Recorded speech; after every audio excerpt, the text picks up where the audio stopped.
Magandang hapon o araw man mga kaibigan, kapatid. Mayroon na naman po akong ibahagi tungkol sa kabalisahan o mga alalahanin sa buhay. Gaya ngayon, daming mga crisis. Ang isipin natin, mayroong nakikinig na Diyos na kung tayo ay manalangin, marinig niya at magtiwala tayo. Kaya kung mayroon tayong huling, doon tayo lumapit sa Kanya. At para hindi na tayo magtagal, pakinggan na natin si Brother Eli. Ito na po.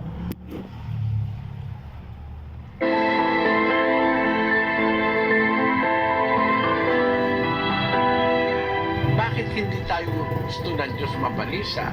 Kasi kung nagtitiwala ka sa Diyos, sa unang Pedro 5:7, na inyong ilagak sa Kaniya ang lahat ng inyong kabalisahan, sapagkat kayo'y ipinagmamalasakit niya. yun ang sikreto, kapatid. Kaya ka makakapagtiwala sa Diyos sapagkat kayo'y ipinagmamalasakit niya. May malasakit ang Diyos sa nagtitiwala sa Kanya. May malasakit ang Diyos sa sumusunod sa Kanya. Parang yung isang magulang, may malasakit sa kanyang anak yun eh. Hindi man naiisip ng anak, iniisip ng magulang eh. Pag mamalasakit mo sa mga anak mo, sa mga apo mo, sa mga mahal mo sa buhay, ayaw mo ngang madapuan man lang ng langaw eh.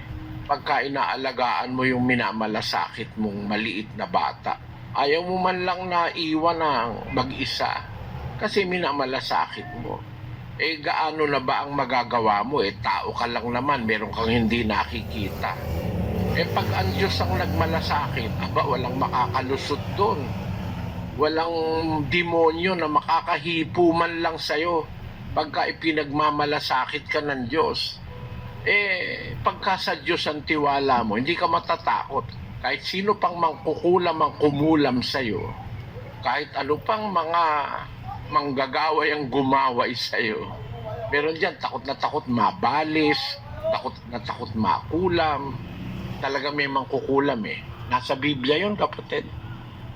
Napakaraming mga ganyang mga masasamang tao na nasa ilalim ng kapangyarihan ng demonyo. Mga mangkukulam, manggagaway, mambabarang.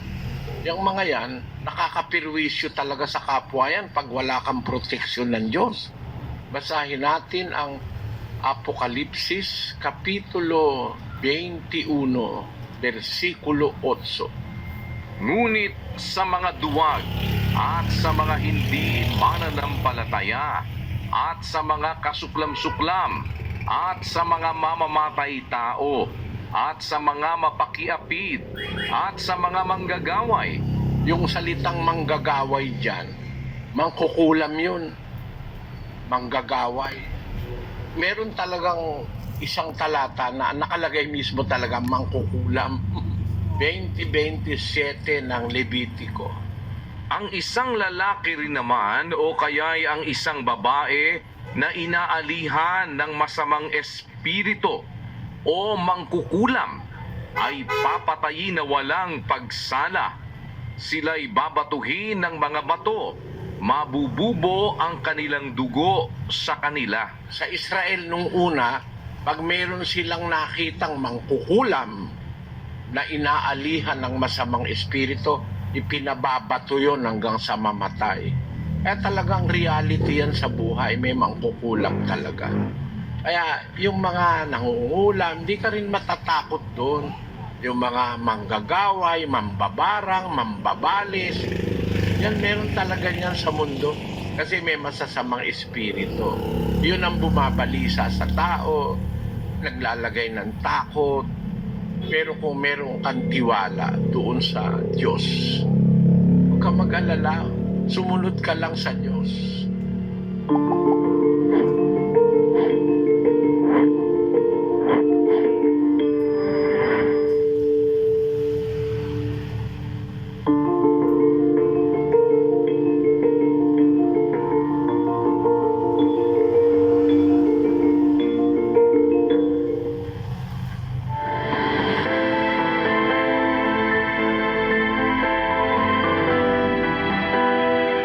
Huwag kayong mabalisa sa anumang bagay.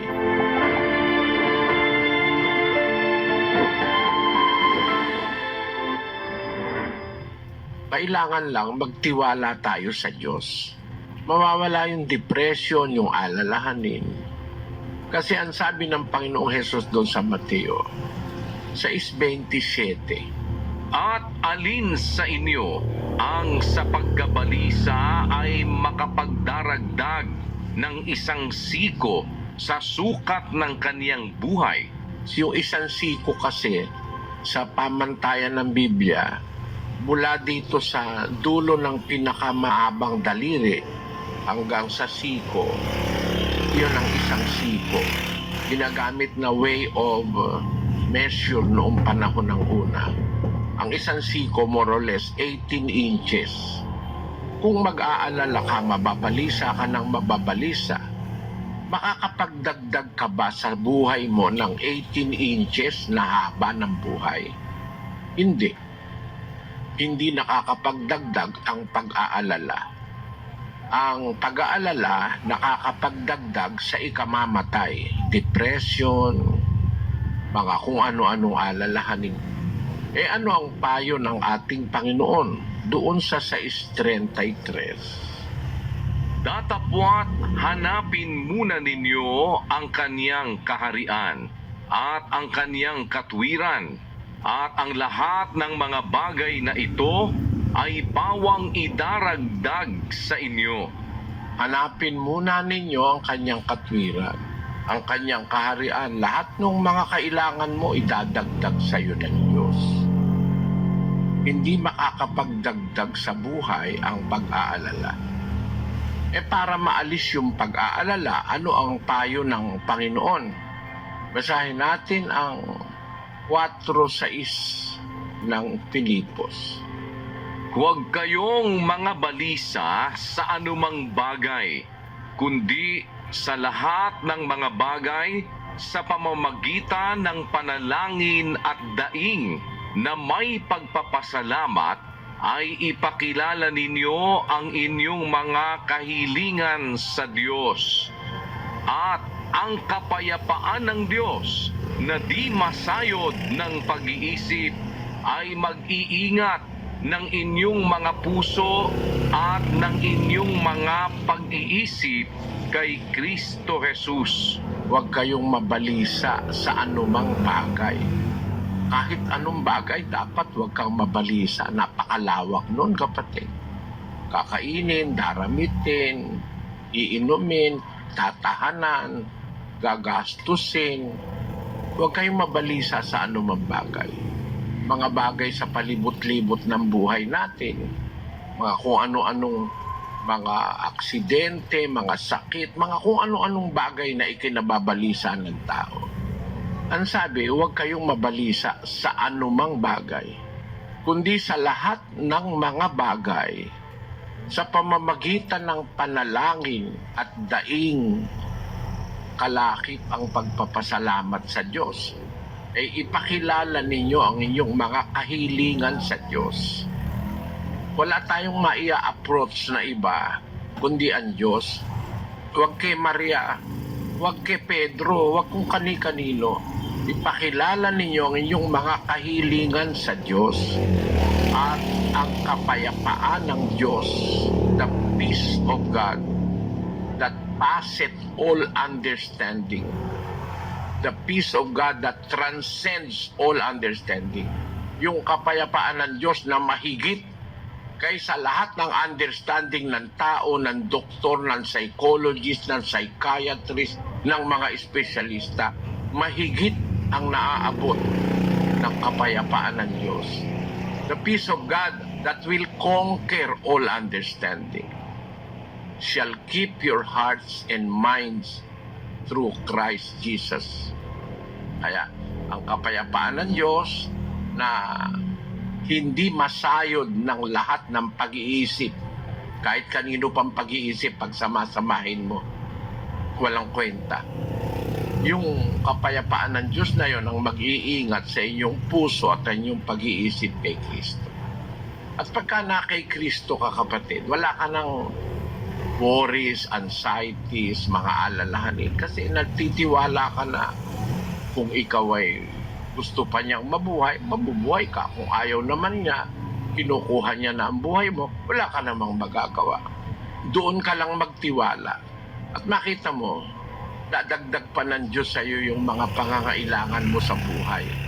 At hindi ka na dapat mabalisa.